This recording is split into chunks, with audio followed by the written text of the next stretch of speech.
कहानी के शुरुआत में हमें रास्ते में जाते हुए दो बसेस को दिखाया जाता है। उस बस में बहुत सारी फीमेल स्टूडेंट्स होती हैं, जो वे सभी अपने क्लास के लिए जा रही होती हैं।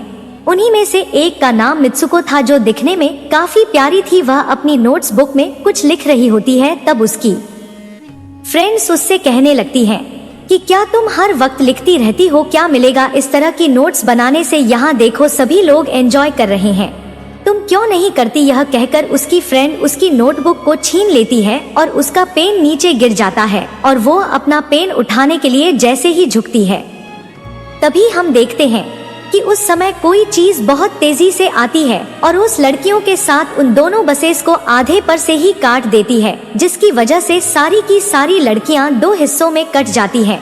इसी के साथ जैसे ही मित्सुको ऊपर उठती है, तब यह देखकर काफी हैरान हो जाती है कि यह क्या हो गया अब, क्योंकि वो नीचे पेन लेने के लिए झुकी थी, इसीलिए बच गई थी। यह देखकर बहुत ज्यादा डर जाती है और बस से उतरकर भागने लगती है। यहाँ पर हमें पता चलता है कि इन सभी को काटने वाली चीज कुछ और नहीं बल्कि हवा ही थी, जो सभी को काट रही थी। यह हवा अब मित्सुको के पीछे भी पड़ जाती है यह देखते। और हाँ, अगर आप चैनल पर नए हैं तो चैनल को सब्सक्राइब जरूर करें।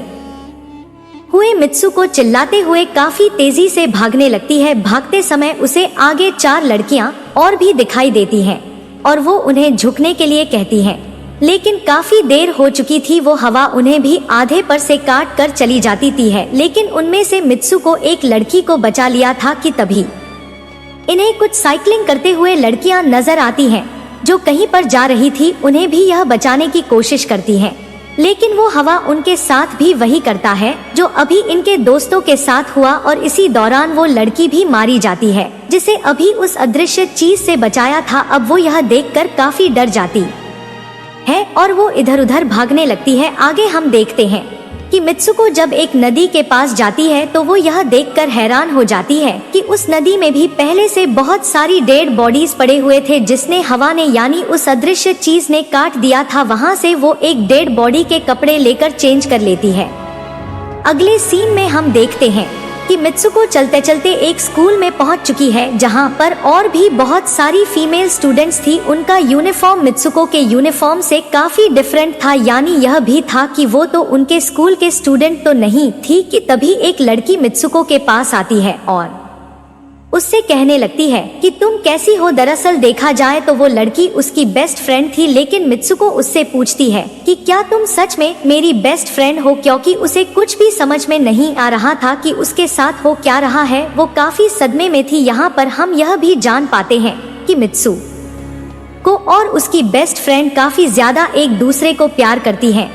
कि तभी वहीं पर तेज हवा चलती है और मित्सुको डर कर बिल्डिंग के अंदर चली जाती है। उसकी बेस्ट फ्रेंड को कुछ भी समझ में नहीं आ रहा था कि यह हो क्या रहा है। वो मित्सुको से पूछने लगती है कि तुम इतना ज्यादा काम क्यों रही हो और इतना ज्यादा डरी क्यों हो, तुम्हें हो क्या गया है? तब मित्सुको अपने बेस्ट फ्रेंड को सब कुछ बता देती है कि किस तरह से एक हवा का झोंका आया और उसके स्कूल के सभी स्टूडेंट्स को काट कर चली गई। यह सुनकर उसकी दोस्त उसे विंडो के पास ले जाकर उसकी हाथ बाहर निकाल कर कहने लगती है कि यह देखो, यह बस हवा है और कुछ नहीं। यहाँ पर मित्सुको के दिल को कुछ शांति मिलती है और इसे लगने लगता है कि शायद यह मेरा ख्वाब ही हो सकता है। जिसके बाद मित्सुको का बेस्ट फ्रेंड अपने दो और दोस्तों को लेती है और क्लास को बंद करने का प्लान बनाती है। जैसे ही ये चारों क्लास के बाहर जाने के लिए निकलने ही वाली होती हैं कि तभी वहाँ पर उनकी टीचर आ जाती है और उन्हें देख लेती है, लेकिन वो चारों वहाँ से भाग जाती हैं।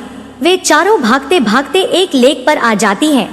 वहाँ पर मित्सुको की बेस्ट फ्रेंड अपने दोनों दोस्तों को भी उसके ख्वाब के बारे में बताती है। तभी उनमें से एक लड़की कहती है कि हो सकता है कि यह सच हो, जैसे मिरर वर्ल्ड होती है जहाँ पर इस दुनिया से अपोजिट यानी उल्टा होता है। यह कहकर वो तालाब में एक पत्थर फेंक कर कहने लगती है कि देखो, यहाँ पर मैंने तो पत्थर फेंका है, लेकिन हो सकता है कि दूसरी दुनिया में मैंने ऐसा ना किया हो। कि तभी अचानक से उस तालाब में से एक क्रोकोडाइल निकल कर आता है, उसमें से एक लड़की को खा जाता है। फिर वो लड़की कहने लगती है कि देखो, मैंने कहा था ना, जो इस दुनिया में होता है वो उस दुनिया में बिल्कुल भी नहीं होता, और जो उस दुनिया में हो रहा है वो इस दुनिया में नहीं हो सकता। तो इसको भी उसी दुनिया में मगरमच्छ ने खाया है। और यहाँ पर यह देखो, ये तो बिल्कुल सेफ है। उसी लेक के पास एक बिस्तर यानी एक बेड नजर आता है। यह चारों उस बेड से तकिए को उठाकर खेलने लगती हैं कि तभी हम देखते हैं दूर से दो लड़कियां इन्हें देख रही थी। उन दोनों लड़कियों में से एक ब्राइडल बनी हुई थी, क्योंकि यह दोनों लड़कियां आपस में एक दूसरे से शादी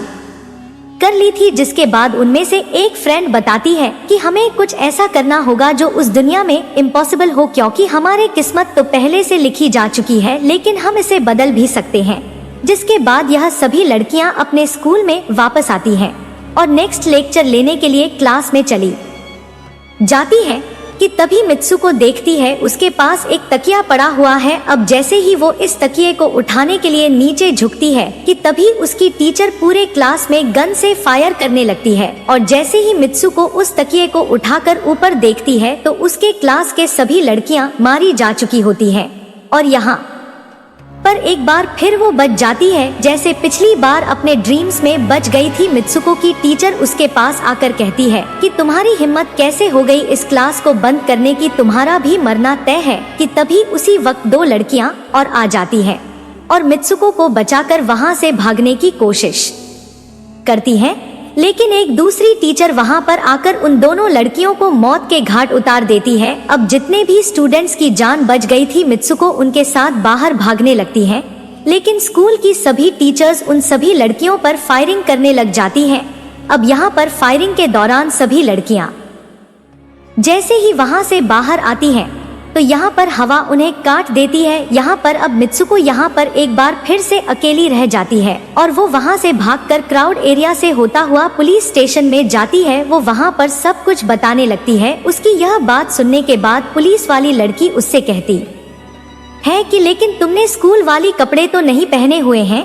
और जब वो उसके सामने एक मिरर को रखती है तब मित्सुको उस मिरर में देखती है कि वो तो एकदम से बदल गई होती है और लोग उसे मित्सुको के नाम से नहीं बल्कि उसे किसी और नाम से बुला रहे थे। यहाँ पर हमें पता चलता है कि उसकी शादी होने वाली थी। तब वही पुलिस ऑफिसर उसे उसकी शादी के लिए लेकर जाती है। यह देखकर आसपास के लोग उसे कांग्रेचुलेशन दे रहे थे। अब जैसे ही वे सभी उसे लेकर चर्च पहुँचते हैं तो मित्सुको को बेस्ट फ्रेंड भी वहीं पर मौजूद होती है। मित्सुको उससे पूछने लगती है कि यह सब मेरे साथ क्या हो रहा है। तब उसकी दोस्त उससे कहती है कि अभी खामोश रहो, हम अभी किसी के कंट्रोल में हैं। बस जैसा मैं कहूँ तो तुम वैसा ही करो। और यह कहते हुए वो उसका वेडिंग ड्रेस पहना है और उसे वहाँ जाने की के लिए कहती है। अब जैसे ही वह अपनी मैरिज सेरेमनी के लिए आगे बढ़ती है तो वहाँ की सभी लड़कियाँ उसका मजाक उड़ाने लगती हैं। यह देखकर उसकी बेस्ट फ्रेंड एक एक करके सभी को मारना शुरू कर देती है। जिसके बाद जैसे ही मित्सुको आगे बढ़ती है तो उसके ग्रूम की जगह एक ताबूत खड़ा हुआ नजर आता है। उस ताबूत को खोले जाने पर एक बड़ा पिग बाहर निकल कर आता है। मित्सुको उसे देखकर काफी ज्यादा डरने लगती है और एक टूटी हुई बोतल से उस पर अटैक कर देती है। जिसके बाद मित्सुको और उसकी बेस्ट फ्रेंड चर्च से भागते हुए बाहर आ जाती है। यहाँ गेट पर भी दो लड़कियां इन्हें रोकने की कोशिश करती हैं, लेकिन मित्सुको की बेस्ट फ्रेंड इन्हें मारकर वहां से भाग जाते हैं। उधर मित्सुको दूसरी तरफ भाग रही थी, क्योंकि अब उसे लगने लगा था कि उसके साथ कुछ ज्यादा ही गलत हो रहा है। आगे जाने पर एक और मिरर में खुद को देखती है तो वह एक बार फिर से खुद को बदला हुआ पाती है। अब जिस जगह पर मित्सुको थी वहीं पर रेस हो रही थी कि तभी उसके पास कुछ लड़कियां आकर उससे कहने लगती हैं कि तुम तो बहुत अच्छी रेसर हो, खड़ी क्यों हो, भाग क्यों नहीं रही। और जब वो भागना स्टार्ट करती है तब वो खुद में काफी एनर्जी फील करने लगती है। जिसके बाद मित्सुको रेस जीतने की पूरी कोशिश करने लगती है। भागते समय उसे अपने डेड फ्रेंड्स भी नजर आती हैं, जो कुछ वक्त पहले उसके स्कूल में मारी जा चुकी थी। कि तभी उसी वक्त उसकी बेस्ट फ्रेंड भी आ जाती है। तभी यह दोनों नोटिस करती हैं कि वही पिग और वो औरतें जिन्होंने इनको चर्च में रोक रही थी वो सभी इन्हीं के तरफ आ रही थी। भागते समय कुछ लड़कियां मित्सुको से कहने लगती हैं कि इस दुनिया से बाहर चली जाओ। इसके बाद हम आगे देखते हैं कि मित्सुको भागते भागते एक सुनसान अंधेरी जगह पर आ जाती है। वहीं पर कुछ स्टूडेंट्स नजर आती हैं जिन्होंने यूनिफॉर्म पहना हुआ था। वो सभी लड़कियां मित्सुको से कहने लगती हैं कि हम सभी मरे हुए हैं और तुम्हें भी मार देंगे। लेकिन तभी मित्सुको की बेस्ट फ्रेंड वहां पर आकर उस लड़की को मारकर वहां से मित्सुको को भगा ले जाती है। मित्सुको की बेस्ट फ्रेंड उसे अपना नाम जोर जोर से पुकापुने के लिए कहती है, जिस पर मित्सुको अपना नाम जोर जोर से लेने लगती है। इसी के साथ मित्सुको अपना असली रूप में वापस आ जाती है। उसकी बेस्ट फ्रेंड उसे अपना हाथ दिखाते हुए कहती है कि प्लीज मेरे हाथ में जो वायर लगी हुई है उसे बाहर खींच दो ताकि मैं इस दुनिया से बाहर जा सकूं। लेकिन मित्सुको को डर भी था कि कहीं यह वायर खींचने से उसकी जान ना चली जाए, और क्योंकि मित्सुको अपने बेस्ट फ्रेंड को काफी ज्यादा प्यार करती थी इसलिए वो ऐसा नहीं करना चाहती थी, लेकिन ज्यादा उसे फोर्स करने पर वो उसकी वायर्स खींच देती है। वायर खींचते ही उसकी बेस्ट फ्रेंड की बॉडी 2 हिस्सों में बट जाती है और तभी उसी वक्त उसे एक गेट नजर आती है। उस दरवाजे से बाहर आने पर वो देखती है कि अब वो आदमियों की दुनिया में आ चुकी है। वहीं पर उसके पोस्टर्स भी लगे हुए थे, जिस पोस्टर को कुछ लड़के देख रहे थे। तभी एक लड़का मित्सुको के पास आकर कहता है कि तुम फ्यूचर में हो। इस बात को सुनते ही वह बेहोश हो जाती है। कुछ टाइम के बाद जब उसे होश आता है तब वो आगे बढ़ती है। तब वो देखती है कि एक बूढ़ा आदमी गेम खेल रहा होता है और उसी गेम में मित्सुको वही कैरेक्टर नजर आती है जो अभी बनी हुई है। मित्सुको को देखते ही बूढ़ा आदमी कहने लगता है कि मैंने ही इस गेम को बनाया है और मैं ही हूँ जो तुम लोगों को कंट्रोल कर रहा हूँ। तुम तो बहुत पहले मारी जा चुकी थी, लेकिन मैंने तुम्हारा डीएनए लेकर तुम्हें फिर से बनाया। मित्सुको को जब यह बात सुनकर उसे पता चल जाता है कि यह एक गेम है तो उसे लगता है कि शायद मैं अभी भी अपने दुनिया में जा सकती हूँ कि तभी उसी समय एक आदमी आता है और मित्सुको को अपने पास बुलाने लगता है। तब बस वो बूढ़ा आदमी मित्सुको से उसकी आखिरी लेवल को कंप्लीट करने के लिए कहता है। वह आगे बढ़ने लगती है कि तभी मित्सुको को अपने दोस्त की कही हुई बात याद आ जाती है कि अगर हम इस दुनिया में कुछ ऐसा करेंगे जो दूसरी दुनिया में इम्पॉसिबल हो तो तुम इस गेम से बाहर आ जाओगी। और इसी के साथ वो इस आदमी का गला दबा देती है और कहने लगती है बस करो हमारे साथ खेलना। यह कहकर मित्सुको उस बूढ़े आदमी की छड़ी को उठाकर अपने पेट में घुसा देती है, जिस वजह से उसकी मौत हो जाती है। और यहाँ पर हम देखते हैं कि बूढ़ा आदमी यह सोच भी नहीं सकता था कि मित्सुको ऐसा कुछ कर सकती थी और इसी के साथ उसकी डेस्टिनी पूरी तरह से चेंज हो जाती है। वो इस दुनिया में यानी गेम में तो मर चुकी थी, लेकिन असली दुनिया में वो अभी भी जिंदा थी। आगे हमें यह भी दिखाया जाता है कि मित्सुको के बाकी के कैरेक्टर्स भी किसी ना किसी वजह से अपने आप को मार लेते हैं और अब वे सभी गेम का पार्ट नहीं थे। अगले सीन में मित्सुको को बर्फीले जगह पर लेटा हुआ दिखाया जाता है और अब वह अपने रियल वर्ल्ड में आ चुकी थी और इसी के साथ यह दिमाग घुमा देने वाली कहानी यहीं पर खत्म हो जाती है। आगे और भी ऐसे ही एक्सप्लेनेशन मूवीज देखने के लिए कमेंट में नेक्स्ट लिखना ना भूलें। Thanks for watching.